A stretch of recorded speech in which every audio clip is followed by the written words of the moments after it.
I want to briefly explain the UK's approach to the taxation of Islamic finance.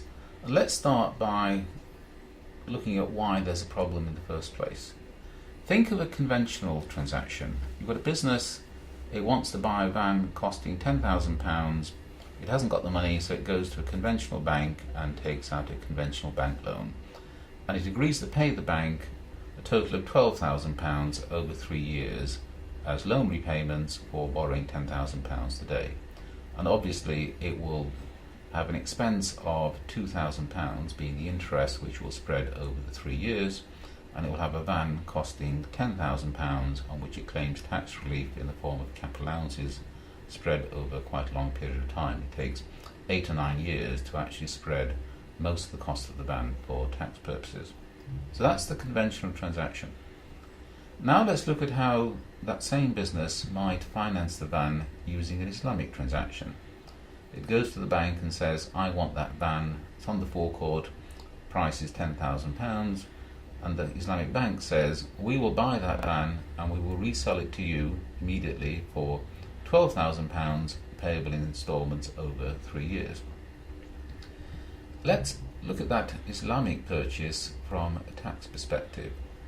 What this business has now done is buy a van for £12,000, and without any special tax law in the UK, all it will be able to do is spread the cost of that van for costing £12,000 over its life, and again take 8 or 9 years to get tax relief for the cost of the van. So you get two separate answers depending upon whether it's a conventional transaction where £2,000 of finance costs get spread over only 3 years, while the £10,000 cost gets spread over 8 or 9 years, or if it's an Islamic transaction, you will be spreading £12,000 over 8 or 9 years. So you get two different answers depending on whether it's Islamic or conventional, and that is not a level playing field. The goal of having special tax law for the Islamic transaction is to produce equality. But there are some fundamental principles in UK tax law that the government didn't want to deviate from. The most important is that the same tax law applies to everybody in the country. It doesn't matter what your religion is, it's exactly the same tax law. And what the government has come up with is a very smart way of enabling Islamic financial transactions to take place to get to what we would regard as the right answer, but without deviating from that principle that it's the same tax law for everybody. So just looking at this particular transaction, let's look now at how it works under UK tax law following the changes.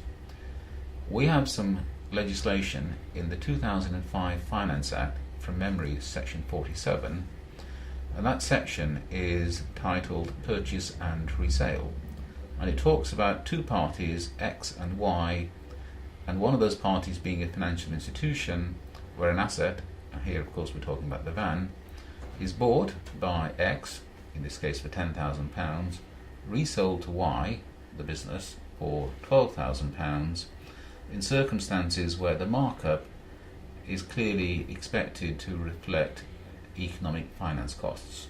It's equivalent to a loan at interest.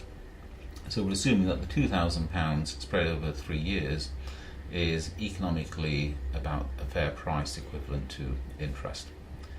If those circumstances apply, then what both parties have to do for tax purposes is to take that markup, the £2,000 markup, and that is spread over the life of the transaction as a finance cost, so that the business that has bought the van now gets a deduction for the extra £2,000 over the 3 years, and then claims capital allowances of £10,000 on the van in exactly the same way as it would have done if there had been a conventional transaction.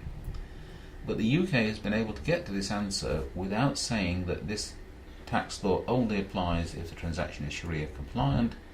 There is no need to refer to Islamic contracts in UK tax law, so if you search through the legislation you will never find words like Sharia, Murabaha, etc.